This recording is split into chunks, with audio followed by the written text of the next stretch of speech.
Run game perspective was not up to our standard, and it was really a tale of two halves from that standpoint. The first half didn't execute, didn't tackle well enough. Second half played our style of football. From a pass game perspective, solid. The scrambling, the extended plays. That's kind of where the explosives they lived. We got to rush better, and we got to plaster longer.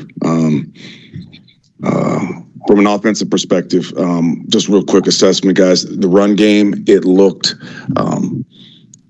a lot better. The offensive line, I thought they ran off the ball with intent and violence. Was really cool to see. I thought our running backs, especially Brees, ran as hard as they ran. In my opinion, probably the best game Brees has had here as a Jet. From a pass game perspective, Aaron did an excellent job of taking what they gave him. The play pass opened up with the run game going as it did, and you saw some of that special stuff that Aaron always brings to the party, especially that Hail Mary. As we talked about yesterday. Where we fell short from an offensive perspective was the red zone, 1 for 4. There were opportunities, didn't take advantage of them. From a special team standpoint, thought the cover units were good. Obviously, the kicking is not up to our standard or Greg's standard. He knows that. He's in a little bit of a rut, and he's going to work his way through like he has in an amazing 13-year career. And we have great belief in him as an organization. The one thing that I have to talk about is the penalties, because they're not acceptable, and it's something that we're shining a light on that will get improved. As I've talked about in the past, there's competitive penalties that happen sometimes. There was a couple pass interferences yesterday that were, the traditional hand fighting that could go either way. There was a couple holding calls that were competitive, good technique, good strain and finish, just got on the wrong side of the block. But at the same time, there's ones that are not acceptable, that are a reflection of our focus, and that has to be improved. Legal formations, false starts, holding because of technique, not just because of a competitive fight there. 12 men on the field on defense, that could never happen to us. We had a legal contact and a false start. With that, I thought from the style of play standpoint, as an overall team, that second half especially, I thought you saw what we will become here. From an intent standpoint, strain standpoint, physicality standpoint, even execution standpoint, we got to put 4 quarters together. And when we do that, we're going to be a problem. Start with questions. Hey, Brick, there's obviously the Davante trade has been announced. I'm curious to get your reaction. When did you know that was going down, and what is your reaction to getting a player like that? Yeah, I didn't find out until not too long ago, but I'm ecstatic, super excited.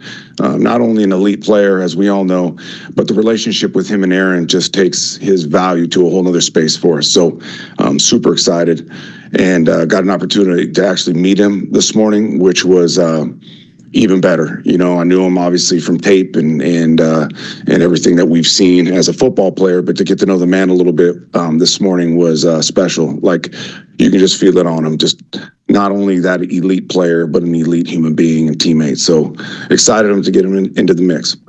Yes.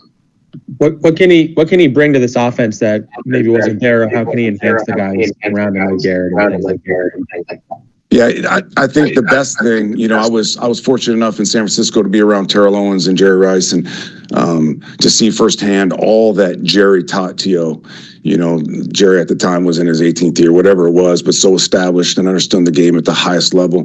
I think Davante is going to provide that same thing for Garrett and for all of our receivers. He's done this at an elite level for a long time, and on top of all of it, you're going to see exactly, that the reflection of a relationship with Aaron, how the synergy that they've had for so long. So it's an exciting time to be a Jet in that way.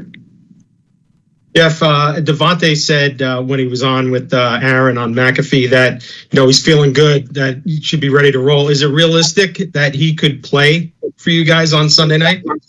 I hope so, but it's too early to assess right now. It really is.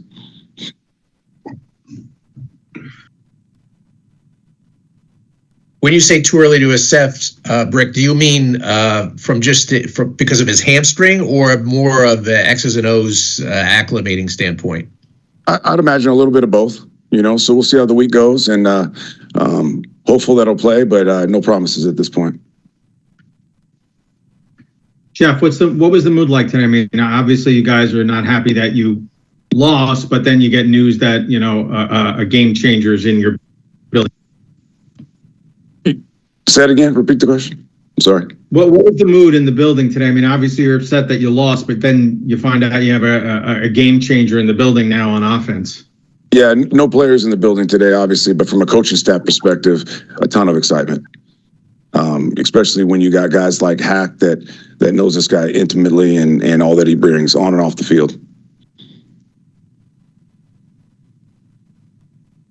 What becomes of Mike Williams now? Does he just, first of all, how is he? I mean, with his injury, and secondly, I mean, what becomes of him role wise?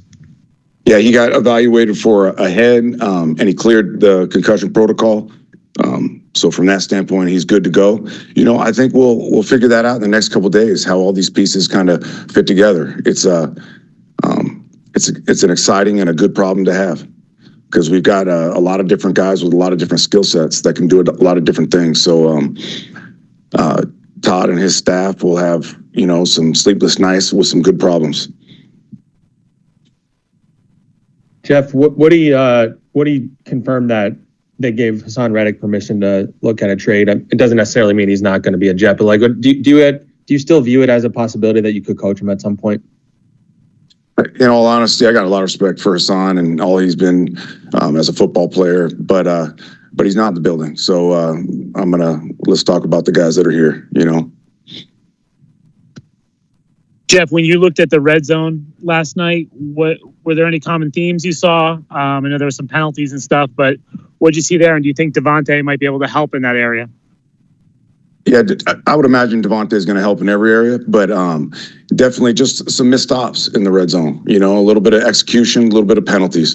The combination of those two, and you just weren't as efficient as you needed to be down there.